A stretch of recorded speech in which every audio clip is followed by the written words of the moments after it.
much you mean to me. If you could only see. Baby, you know I don't want anybody else. No one but you. You make me feel the way I do. All that I want is to have you to myself. Welcome to the Nonprofit Podcast. My name is David Higgins. I am so glad you're with us today. We're going to have a really fun conversation. The person we're getting to talk to today is really a person who understands networking and being able to get people to build together and support. And so much of the nonprofit world's strength is the ability for us to be able to run alongside of others that are trying to reach the community like we are. And so it's going to be a great conversation. And our subject is really how to build a coalition of nonprofits that really work. And I know you're going to enjoy this conversation.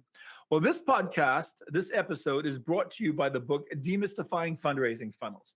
It is a digital blueprint that is able to help you fund your nonprofit. And this particular book is one that allows you, if you are a small to mid-sized nonprofit and you're saying, David, how do we take our conversation online? How do we start finding the next generation of donors online? This gives you blueprints on how to use online tools to be able to bring people from their computers, from their world into yours. You know, there used to be a day where we could just put together a flyer, a potluck. We would walk around our neighborhood and say, hey, this is what's going on. And people would show up. You know, that's the 80s. That's part of the 90s. Then we started building websites in the 90s to be able to try to connect to our community. Today, everything has grown into a whole nother level of online communication with not just the Google ad grant, but as well as our emails, as well as funnels that others would use in sales funnels, but we use as relationship building funnels. And so how do we take those as a nonprofit and use them to be able to engage our community back into what we're doing to be able to help others as well as fundraise? So get this book wherever books are sold, whether it is at Amazon or Audible, ebooks available as well, target.com. And if you have any questions, email us. We'd love to talk to you about it. Well, today we're going to talk about the power of team, the importance of networking, the empowering of a single region of nonprofits that can change a community and make an amazing impact. Today's conversation is with a leader who not only has this as a nonprofit goal, but is currently managing the success of seeing this vision realized. She is the president and CEO at the Center of Nonprofit Management in Nashville, Tennessee. Interviewing with Tari Hughes, who is a really delight for us. And as we get ready to end this particular season, we could not end it with a better conversation. She has led within nationally renowned nonprofits and universities such as Vanderbilt University, Tennessee Repertory Theater, Tennessee Performing Arts Center, Nashville Public Library Foundation, and now the Center of Nonprofit Management. Tari, it is great to have you on the Nonprofit Podcast. Thank you so much for being with us. I'm just so glad to be here. I've never got a chance to make it to Tennessee. My wife and all of her friends went to Nashville last year. And I'm a music buff, and I don't know how I've never made it there yet. Well, you've really missed out, and it never is a long time. So I think you still have an opportunity to come and see what we're all about. We're known as Music City. We've got all kinds of music of every kind. We actually just opened the new National Museum for African American Music. It just opened it last April, less than a year ago, and it's one of our new shiny nonprofits in Nashville, but it's national, and it is spectacular. So we have country music, but we got lots of other kinds of music as well. So fantastic. Come check us out. I think it's going to be a have to for my next birthday. That'll be a lot of fun. There you go. I mean, you don't only have a passion for nonprofits, but you also have a love for fitness. I am a kayaking fiend. As long as the weather is available for me to kayak, I find water every weekend and go hang out. What are your favorite activities to do?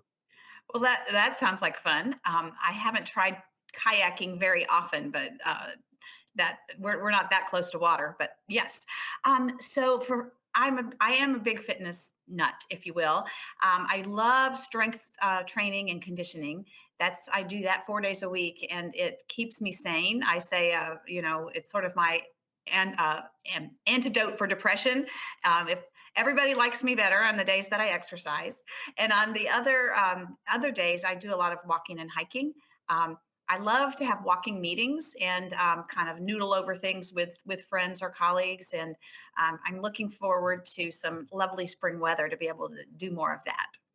Very good. Are you a morning worker outer or an afternoon worker outer? Oh, early morning. Yes, Early morning. yes. Zero dark 30, and I are good friends. I can't. I've tried. I mean, I look at these guys that go and work out at 4, 5, 6 a.m., celebrities and stuff. And I can't do it. I like working out between 11 and 1.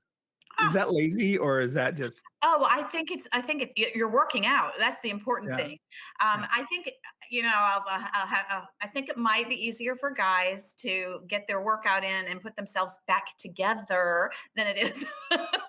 I've done some lunchtime, like, a Zumba class or something, and it just takes too long because the class is an hour, and then I'm a mess. So I like to get that messy part done early on, and also it wakes me up. It's kind of like my yeah, coffee. Hmm. yeah, yeah. My wife says it's not fair. I can be ready in 5 minutes. I just got to run a comb through Yeah. my hair, make sure my beard looks okay, and I can walk out the door. And she's still stuck trying to figure out what dress she wants to put on. So, yeah, I agree. Um, you've always had a drive for seeing nonprofits grow. What ignited such a focus and a passion for you? Yeah. Well, it's kind of goes back to my early days of my career. I was working in a company, a for-profit company, and there were some changes. And the job that I had was going to be moved to an acquisition company that they'd made in Buffalo, New York. And so, same with everybody that worked in my division. And we could move there and have a job, but it wouldn't be the same job. And one person went, but the rest of us, they said, you better look for another job. But they seemed to like me well enough to make me their loaned executive. Loaned executive. I was 23, so that's sort of funny. To the United Way campaign. That's how the United Way campaign ran their workplace giving back in the day. And I grew up in Nashville and knew the city well, but I really had not been exposed to nonprofit agencies. And so, as part of this training to be able to help the companies that I would be helping implement their campaign, we made site visits to lots of different nonprofits. And so I was immersed for 4 years, for 4 months, excuse me, in this project, and at the same time had been charged with, we're going to try to find a job for you um, outside, in another division, but you should still be looking. And so I started doing my looking and my networking in the nonprofit world while I was doing that experience. And I ended up going back to Ingram for a job that they found for me, and which was great. But some of my networking paid off, and I ended up going to Vanderbilt. You mentioned Vanderbilt Law School as the alumni relations director. Very shortly after that, and that launched me into several years. I was at Vanderbilt for about a dozen years altogether. And in Vanderbilt, big universities, they may not seem like nonprofits, but they are nonprofits. And I learned so much from being involved in very different aspects of the work there. It was all within alumni and development there. And so that's sort of how I got started in the nonprofit world. There was another experience that I'll share with you while I was at Vanderbilt. I worked with an organization called, or a part of the university called the Institute for Public Policy Studies, and that was multidisciplinary research. It sort of sounds boring, but I had to help figure out how to make it exciting. Multidisciplinary research on topics of policy. Health policy, mental health policy, education policy.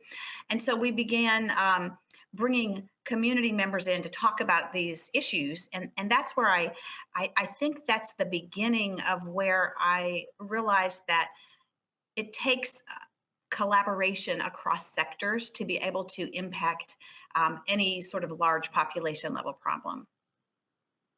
Absolutely. With all these places that you mentioned, the one that fascinates me is your time at the Tennessee Performing Arts Center. I I want to know, do you have any secret artistic talent? Well, thank you for asking. Um, I love theater, and I love to act. I did a lot of acting as a young person, and in college. That I was always trying out for the plays and loved it. Now I don't sing or dance, so I'm pretty straight drama.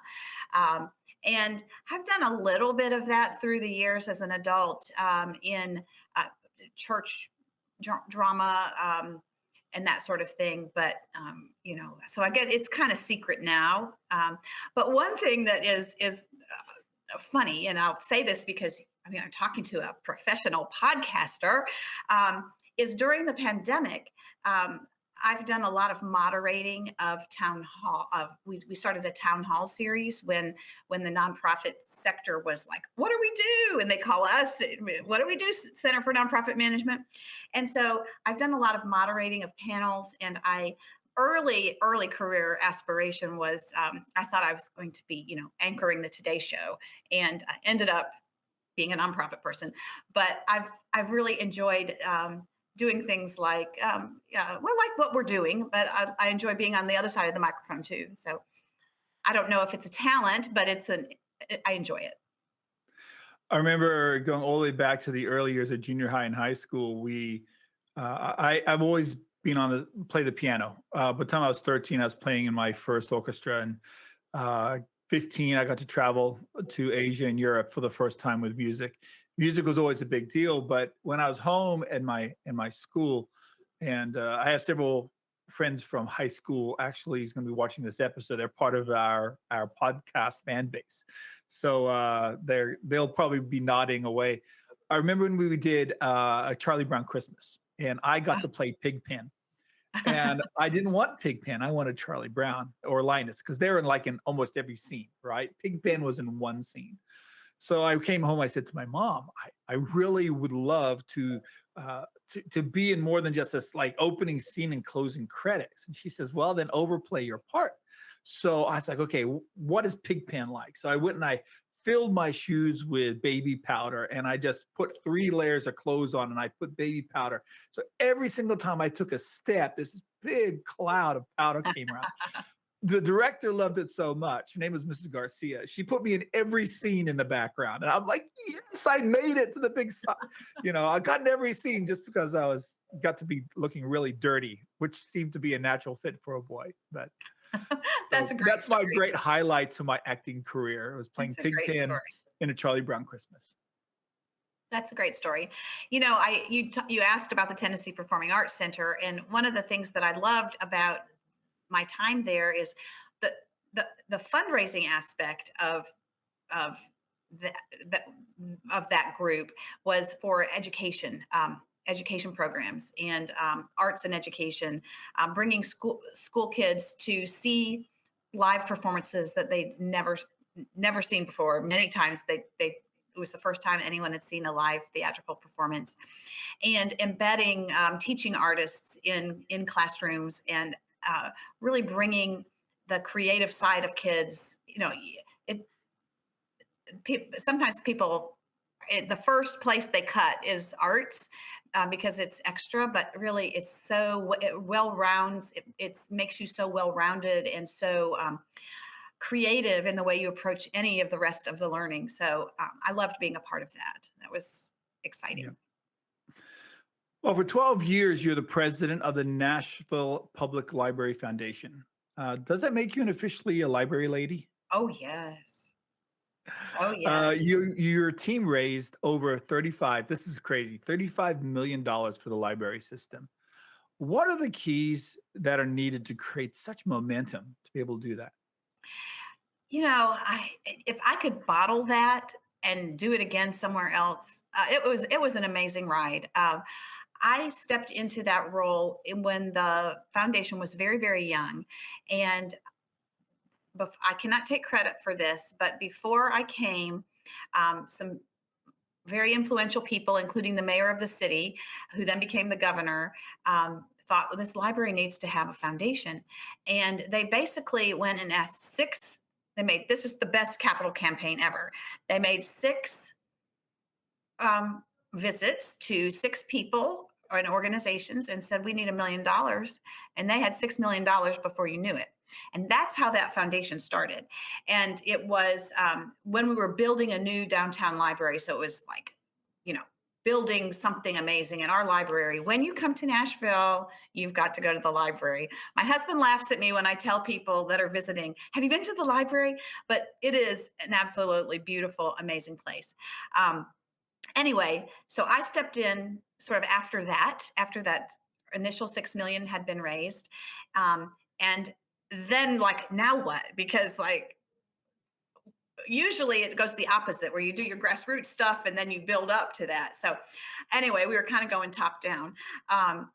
But it was me and a part-time assistant to start off with, and then I over the years built it into we had a staff of about 8, and I think now it's even a little more than that. And we finished a $15 million capital campaign, comprehensive campaign we called it, in 2015, and that was sort of the crescendo. Nicole Kidman was one of our honorary chairs. So you've got a chance to meet Nicole. Yes, Oh my! it was quite a One day I want highlight. to shake your hand. That's wonderful. It was quite a highlight. And I will also say that we one of the ways that we got the word out about being able to support the library is we did an annual gala, a literary award gala. That's what we called it. We gave an award to a writer each year, and it was different genres and so on over the years. But we had John Updike, we had John Irving, we had John Wow. Lewis when he wrote the Sounds like you need to get away from the Johns and go with a David, we had all the being Johns. that, We had David McCullough. We had David the McCullough. Oh, David Higgins. David Higgins. There we go, David. I'll See, take an award. Absolutely. yeah. Anyway, we had we had Margaret Atwood. I mean, just people I got to spend time with for one weekend. I was like their close personal friends in my mind anyway. It was really fun. But this event took place in the library, which is this very stately building, cocktails in the lobby, sort of, like we turned the checkout desks into bars, very naughty, and then we went up to this grand reading room, which looks out over the state capitol, and had dinner. And it was just an event that people enjoyed. It highlighted the library. It was on mission in that it was a literary award. And we increased the attendance, and we increased the fundraising really a lot over the years. Let's go ahead and change the subject to the Center for Nonprofit Management, or what you call the CNM. The Center for Nonprofit Management has a very specific mission. Can you kind of share that with us and take us down this journey? Absolutely. So I came over here about 5 years ago to be to head it up, but I have a long history of using the services of the Center for Nonprofit Management during my career up to this point. So the Center for Nonprofit Management started as a program at the United Way in the mid '80s, and that was a time when a lot of the corporate community really were interested in many of the nonprofits, and especially those social service nonprofits.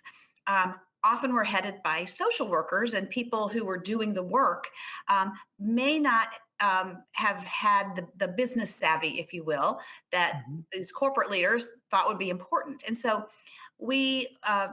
our roots are actually go back to capacity building from corporate executives. Some of them retired, some of them just passionate about helping nonprofits improve their business management, their fundraising skills, all the things that are needed to run a well-run nonprofit. Well, fast forward a few years, the services were great, but it's hard to sustain that completely volunteer. So we began having some consultants that were paid, and We separated from the United Way in about 92, and part of that was, the United Way has grant programs and they support nonprofits, and so there was a little bit of discomfort on the part of some of the nonprofits to think, I don't really want to share my challenges with the people I'm trying to impress as a funder. And so we became a separate 501c3 in the early 90s.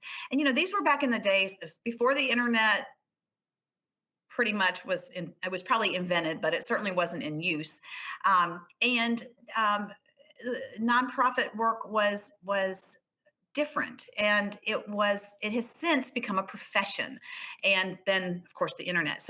But we are, first and foremost, we're a capacity builder for nonprofits. We do consulting, we do training, professional development, and then one of the newer things that we've added in is really concentrating on large scale collaborations, collective impact, and partnerships, which I know we'll talk about in a little bit. But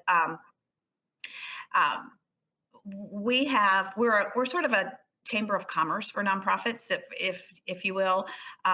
Member agencies join us, nonprofit agencies join us, and then they're afforded member benefits, resources. They can post on our job board. We have this amazing job board that everybody knows about, and that if you want to find a job in a nonprofit, you go there. If you want to find a person to work in a nonprofit, you post there. And so that is also a nice thing that I think we do. And we our capacity building stems. So the member benefits that I was telling you about, you get discounts to our workshops, access to our consultants in a different way than if you're a non-member, and you're able to apply for our annual award process. We have a 28-year history with an event we call Salute to Excellence. And it is, we give away about $250,000 in award money, and we celebrate the sector. It's just celebrating the good work of the sector. And we have about, usually pre-pandemic, 1,100, 1,200 people that gather to celebrate the sector. And it's just one of the most fun events of the year. We do little video vignettes, about 30 seconds for each of the finalists. And you just walk away from, having seen 35 stories of amazing work in the community. You walk away from that evening thinking, wow, I live in a great place. Wow. And so that's a real fun. What time of the year do you do that award show? It's in the fall. The fall. October. Mm-hmm. Wow. That we sounds like a lot of fun. We didn't do it in 2020. Instead, we For did obvious reasons, yeah. Yeah, we did a storytelling campaign that kind of highlighted the great work of our sector, and we did a virtual version this year that went really well. And we added a People's Choice Award, so that helped drive attendance to the virtual event. That was really fun. That sounds like a lot of fun. I would enjoy something like that. Well, you should time your trip to Nashville to come to Salute to Excellence, because we're doing it I in could person. interview some of your top 12 people that are there. There you go. Absolutely. Sounds like a partnership made in heaven. Absolutely. What do you feel are the major steps that are needed to strengthen the Tennessee nonprofit community? Well, we need more money, always more money. But I think, You got to get the foundation right. Absolutely. yeah, the foundation needs to be right. The missions need to be right. And I think, one thing I really think right now, this is an opportunity to rethink and right size our sector. I think we have to be very clear on our missions. We were fortunate in our area, nonprofit wise. I don't know how it is in your area, but in early 2020, the early days of the pandemic, months of the pandemic, years of the pandemic, the wisdom was that I saw statistics in the Chronicle of Philanthropy that 30% of nonprofits are going to close their doors. And that didn't happen. We did not see thanks to stimulus money, we did not see that great attrition that was I saw expected. that. It really alarmed me, that statistic. Yeah. And so my question is that stimulus money helped and now that's gone. And so Mhm. I am concerned about stability 2022, 2023. I know that, our pre-pandemic earned income levels are not back, we're still working on getting back up. And our stimulus money is going to be gone. so, um, so I am concerned about what happens there. So I think the foundation and sustainability is really important for strengthening every nonprofit. And then I have a huge bias for do what you do and do it best, and focus on what you do best in the world. I've been thinking of Jim Collins' Venn diagram and the hedgehog. Remember the hedgehog of what are we best in the world at? And I think that's going to be more important than ever to concentrate on that for all of us. And then also looking outside of your blinders or your silo into, my clients really need transportation to get to, their medical appointments, and maybe I should start a transportation program. No, don't do that unless you look around and find that there isn't one that you can partner with already. That's how we get into that creep, that mission drift and creep. We Yeah, trying that to can be, be a very serious thing, especially for smaller nonprofits that are just desperate to keep moving forward. yeah. And I think so.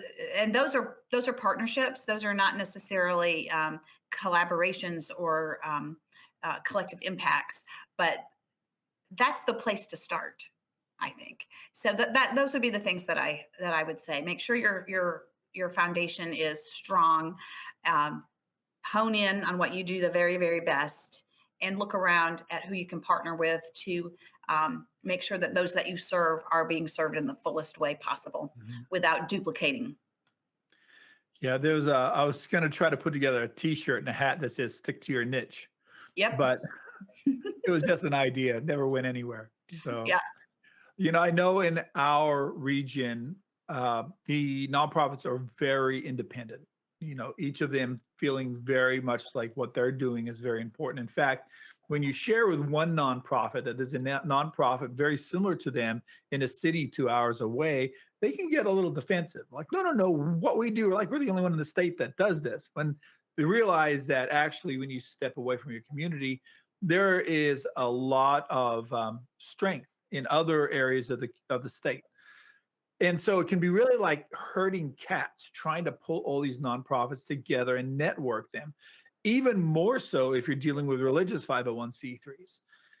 What do you use to really engage and build? Because you created a really strong network of nonprofits.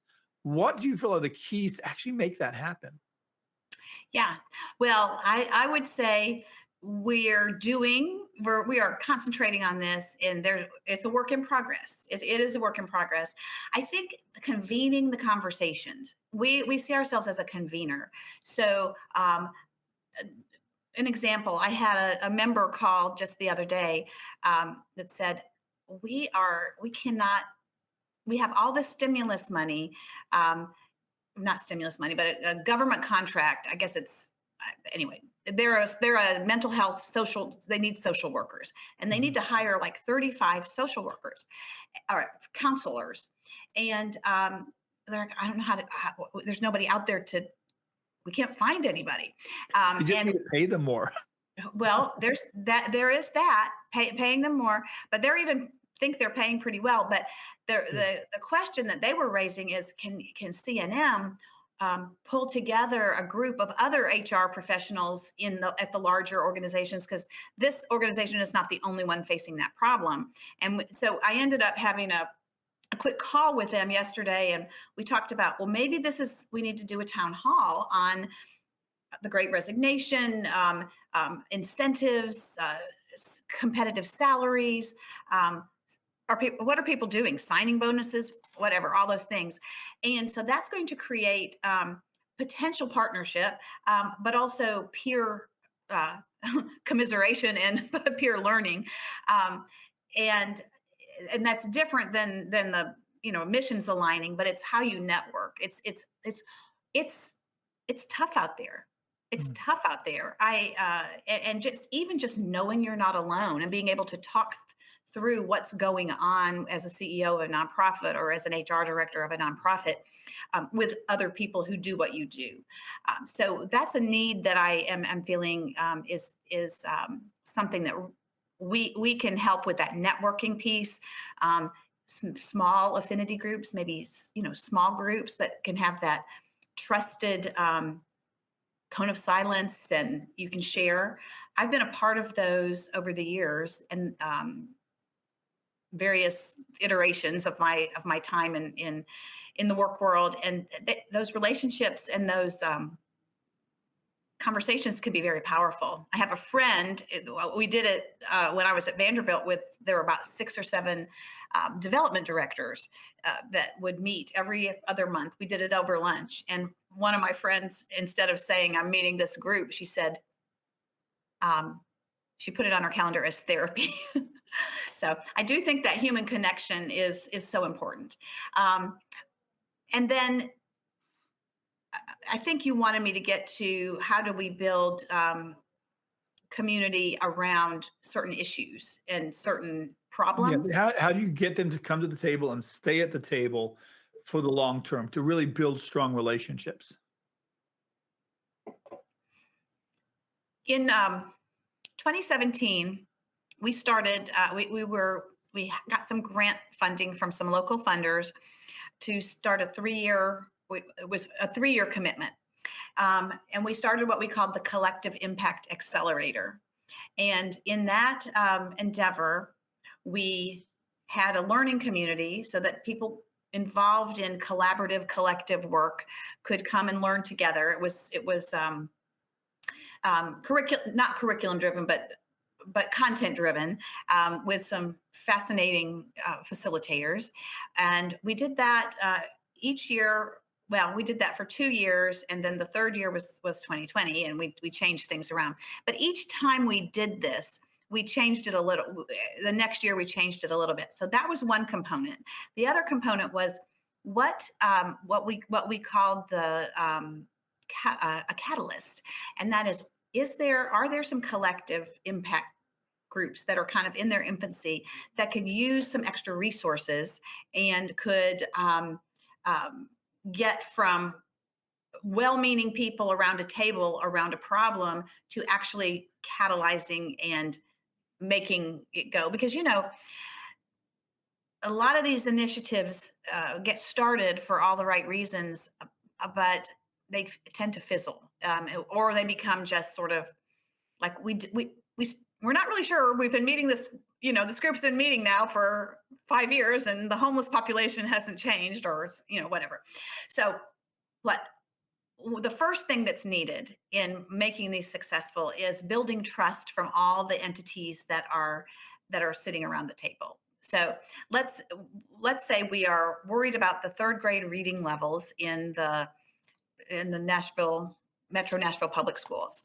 And so we bring in nonprofits that deal with literacy. We bring in representatives from the school system, from the mayor's office, from the foundations that support early literacy. And everybody, the idea is we need to get all these people and organizations to leave their egos at the door and think about how do we get the kids, because if any one of those groups could have done it on their own, we wouldn't be needing to have this issue. I mean, we wouldn't be needing to have this meeting. The issue was bigger Yeah. than the individual nonprofit. And everybody had a piece, but they're doing it sort of separately, so the silo thing. And so the idea is to get the people around the table and establish a common agenda, and so that we're all going toward that common agenda instead of separately. And it's tough. It's hard work. We had an initiative like this that we helped. Actually, I was in on the early days of it in my library time, and then got involved again as CNM began to provide some resources for this group. And they eventually established a backbone, which is in the collective impact lingo. That's the administration and where the money is taken care of and that sort of thing. And the backbone in this case was United Way, and they're still going strong. Not to say they haven't hit some hiccups, and they've recently just brought a new person in to lead that. And I think the other thing about these big collaborations or collective impacts, and I'm using that interchangeably, we collective impact is a framework. I know you know this, but it's a framework that's kind of, it has the 5 tenets, and there are projects that are made for that kind of framework, and then there are some other projects that might not fit that exactly, but have a different method of going about it. And so I am now needing a redirection from you on the next phase of what you want me to talk about. I was waiting for the period at the end of your sentence, and then I was going to dive right in. I think I got lost in the collective impact explanation. Oh, yes, no, we can always get lost in conversation. Absolutely. When I was 27 years old, I was the president of the Youth Alliance in our city we were living in at the time. And I was the youth pastor at the church on a volunteer basis. And somehow I ended up going to this meeting, and it was all the other youth pastors, youth ministers, and directors in the city, from the Catholic diocese across to all the evangelical churches, all the Pentecostal churches, so from the very excited to the very boring, and all the youth. It was 100% attendance. I was really surprised. This guy by the name of Kevin Gobb was able to actually pull that kind of group together for this meeting, and he launched the youth network. And what did it was the fact that there was such a high crime rate happening in the high schools, and that larger picture drew everyone across denominational lines together to sit in the same room. About 2 years later, I ended up being voted in as president of that organization. And the city at the same time, and the police department, decided to make an action committee for dealing with this issue. So we got to come to the table as the youth leaders of the city. And we saw in that group, when I first came in, I sat quietly and listened because I was by far the youngest in the room. There was arguing. There's 60 different organizations there arguing and fighting, and the mayor and the police chief was just beside themselves. And at the very end of the meeting, that first meeting, I put my hand in the air and I said, we just don't have a single vision. We don't have something that's pulling us all together. Yep. I said, can you write the purpose and the goal? And if we agree to it, those are the people that come back to the table next month. And that's what happened. And when we got back the next month, almost everyone was there, but they came with a single unified idea of what to do. We saw crime rate drop over 9 points in 1 year. Wow. Because the unity of everyone coming together and dealing with it in a consecutive plan that was built with the team. There's so much strength that happens when networking is done well. That's what I love about what you guys do. Yeah. And we've so taking this another step further, we have a relatively new director of community impact and equity initiatives. And one of the things that we've learned is that we're notorious in the nonprofit world of figuring out what the answer is for the people that need assistance and then taking that. So without necessarily consulting the community voice. And so we are really taking an interesting approach in making sure that we start with community voice, and then we listen to what the issues are, and then we work to put these collectives, collaborations together. And that's been very interesting. One of the projects that we're working on right now that kind of goes along with what you mentioned, your youth project was, is we're working with the mayor's office they have an recently established an Office of Community Safety, and they have a gun violence reduction program, and they had some money to distribute, and needed some help in structuring how they could make grants to organizations and like find the appropriate organizations. And so they came to us, and we've worked with them to develop their grant process. And these were small grants to begin with, but the organizations that are reducing gun violence, they wanted to really concentrate on grassroots organizations who are close to the community and the neighborhoods and so on, where some of the gun issues are most prevalent. And so now they've distributed funds to, I think, close to 40 organizations. And Dawn, our person, is doing weekly meetings, and they call it the Village, with these grassroots, and working with them on some of the capacity building that we do generally through our other work at CNM. But this is more of a cohort of organizations that are all working to alleviate, to make community safety better, alleviate gun violence. And they're at different places in their organizational life cycles, and some are teensy and new. Others are more established, but it is.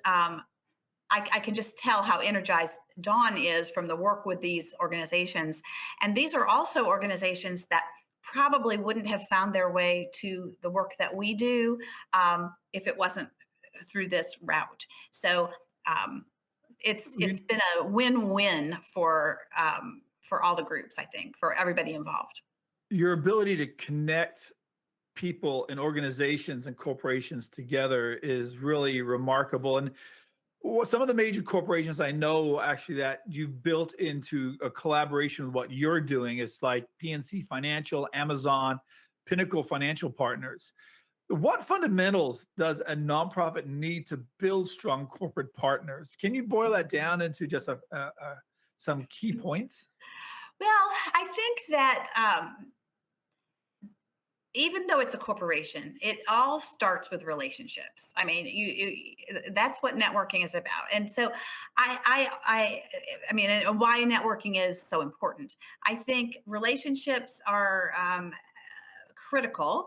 So getting to know the people that make the decisions at Amazon, at PNC, at any of the corporations that you're interested in, and doing your homework to know that this corporate, it's not just like a big sign on a tower, but you do your homework and you know that they actually fund, that their areas of impact and emphasis that they like to fund fit within your mission. So if you are an arts nonprofit and they don't fund, they fund workforce development and early literacy, well, your time might be better spent cultivating relationships in other places. So I mean, there is strategy. I know everybody that's listening is saying, of course, Tari, that's obvious, but sometimes it isn't obvious. We know, I mean, in Nashville, we're growing by leaps and bounds with corporate headquarters relocating here.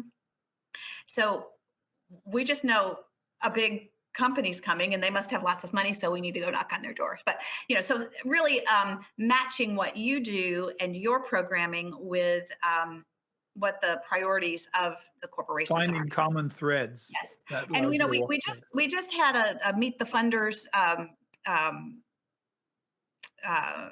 town hall last week, and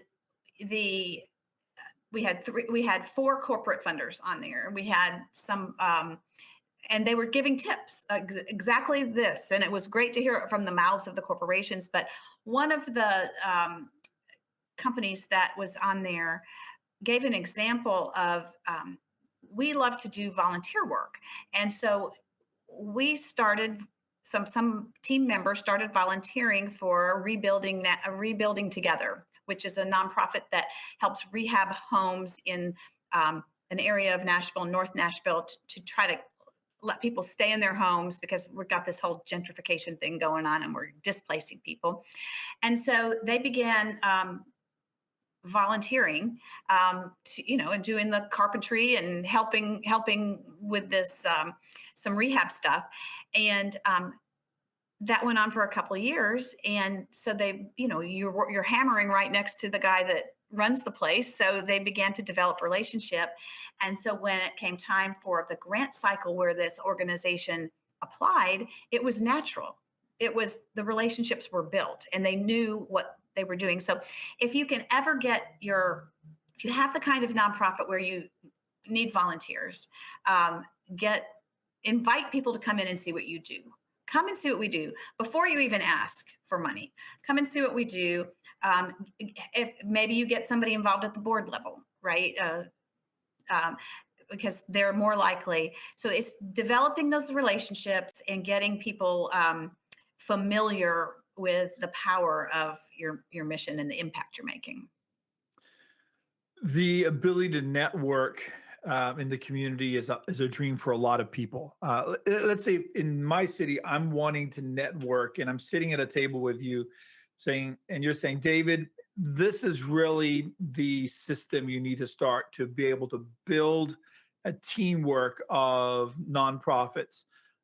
If you said, and this is the system, I'm handing you a piece of paper, start working here, what would be on that piece of paper? Oh, so let me ask this back to you. Sure. You're wanting me to tell you the plan for building a coalition of nonprofits, or Yeah, well, sure if you're going to boil it down to simple steps, knowing that there's a lot more to it, but what would be the main steps for me to take to build a coalition of nonprofits in my region?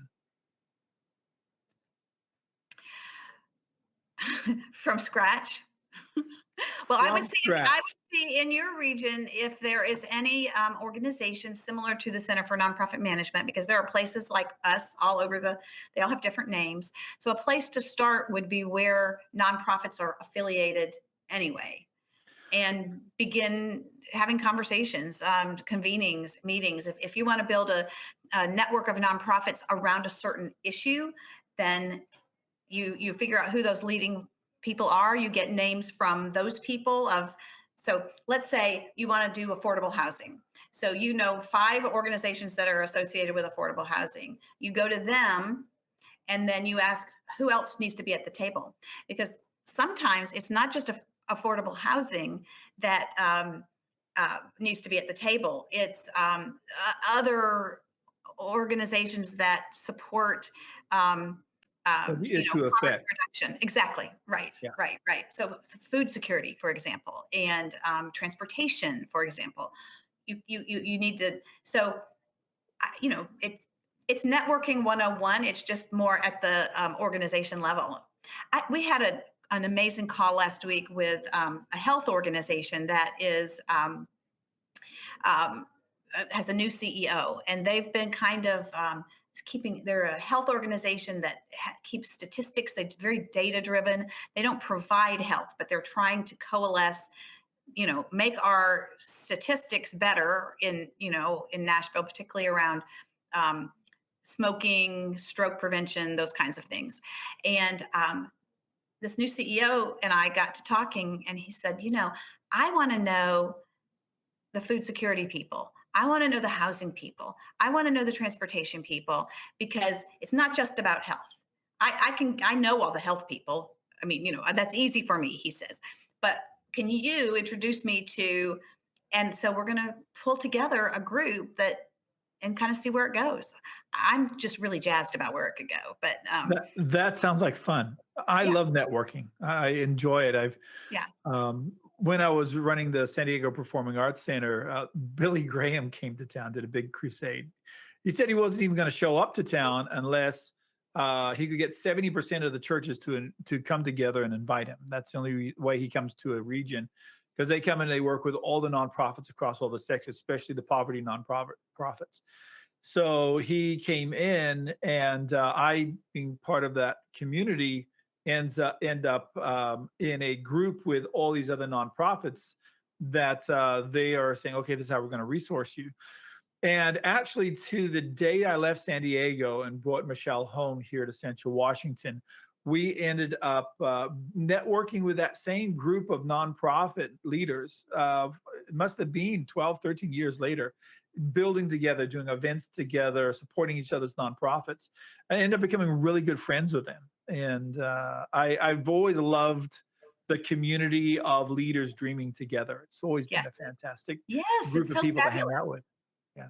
Yeah. And the nice thing about nonprofit world, you run into the kindest of people. You're choosing to spend time with people that are willing to give of themselves to help others, which is a unique environment in that. Yeah, I agree. I agree. Well, it's been fun speaking and dreaming with you in this conversation. If somebody wanted to connect to the Center of Nonprofit Management, what's the best way for them to do that? Yeah. Our website is cnm.org, cnm.org. So check us out there. And I'm Tari, Tari, at cnm.org. Now, Terry, we end up every one of our conversations with a shout out to a nonprofit that's doing a great job. For you, this might be really difficult because Uh-huh. you probably have 1,000 that you love, and now you got to pick your favorite child. So that might be emotionally difficult. But I'm going to go ahead and give a shout out to a nonprofit that I think is doing a great Okay. job. I'm going to hand it to you, and it'll be your turn. Does that sound okay? Fabulous. All right. So there are two nonprofits. Uh, in America that list themselves at the very top of the charities with the most consecutive 4-star ratings. And so I want to actually talk about one of those two, and we'll talk about the other one at another episode. So, what has happened is the Charity Navigator builds an entire list of charities across America, and they rate them according to their transparency, their finances, the sustainability, how much money that comes in that gets used actually for the mission of that nonprofit. And if you are in what they consider an excellent category, somebody you can be trusted to give to, they give you 4 stars. Now, you can slip out of that 4-star rating anytime from year to year to year because they recalculate according to statistics that the government has, I-90s, these things every single year. Well, there is one charity or two charities that have done it for 20 years in a row, have had 4 stars for 20 years in a row. And they have scored exceptional every single year, getting 4 out of 4 star ratings. And they have scored 100 out of 100% for accountability and transparency. They are a national nonprofit with a huge budget and the staff, right? That have to be able to do this. But the one I'm talking about today isn't. It's a local nonprofit. And I'm just like, I mean, there are nonprofits I love, like Habitat for Humanity, and go, they've got to be one of that group. And yes, they always score very high in these particular charts, no matter what organization they're in. But this particular nonprofit at the very peak is a small local nonprofit. Curious? Want to know what it is? Yes, I'm curious. All right. So the Energy Outreach of Colorado is a mid-sized Colorado nonprofit that is dedicated to keeping Colorado homes warm, healthy, and safe through the access to home energy. They assist. This is what they do. It's a simple mission. They assist people in emergency situations by helping pay their energy bill. Now, of Wow. course, Colorado has cold winters, right? Mhm. How do you help people more than when they can't get their energy bill paid to stay warm in their home, and they have a nonprofit to reach out to, and they help come alongside of you no matter how hard you work or no matter what your situation in life is, and they say, okay, we're going to keep you in your place and warm for the winter. And that's what this nonprofit does. It's called Energy Outreach Colorado, and they have scored for 20 years 4 out of 4 stars, exceptionally an exceptional organization to give to. So I want to give a high five to the people that run and manage Energy Outreach Colorado. And their line is help your neighbors afford their energy costs. Your gift will stabilize the lives of our neighbors.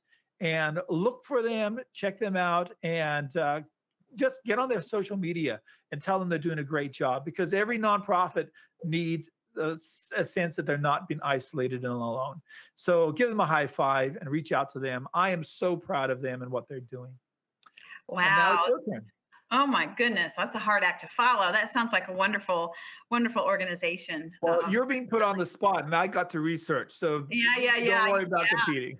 well, you're right about the favorite child situation. We have 800 members, 800 nonprofit agencies that are members, and so it's hard to pick one. But there is an organization that's been on my mind very much this week. It's called the Nashville Food Project, and it was founded by a woman who tragically passed away this week from a malignant brain tumor.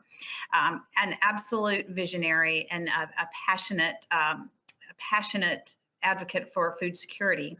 And what the National Food Project, so I'm just thinking of her family and her family at the National Food Project, and they've just been on my mind. They bring people to their mission is we're bringing people together to grow, cook, and share nourishing food with the goals of cultivating community and alleviating hunger in our city. And this started out with very tiny, and they've grown to have their own building. They grow in their gardens. They grow organic food intensively and share resources with others who are interested in growing their own food. They have a lot of community gardens. We gather and cook because we care. In our kitchens, we use recovered, donated, and garden-grown food to prepare and cook made from scratch meals. And speaking of relationship and speaking of volunteering, groups can go in and make meals. And we did that. Our team did that as a day away and a way to show support to one of our organizations. We went in the kitchen and we chopped. Somehow I got assigned the onions. I'm not sure how that happened, but everybody else was smiling all day. And then we ate together in their dining room. We ate we didn't eat the food we prepared, but they had prepared a dinner, a lunch. And then in their community, they share nourishing meals in partnership with local poverty disrupting nonprofits and community groups. And they actually developed their catering program through one of our catalysts at CNM.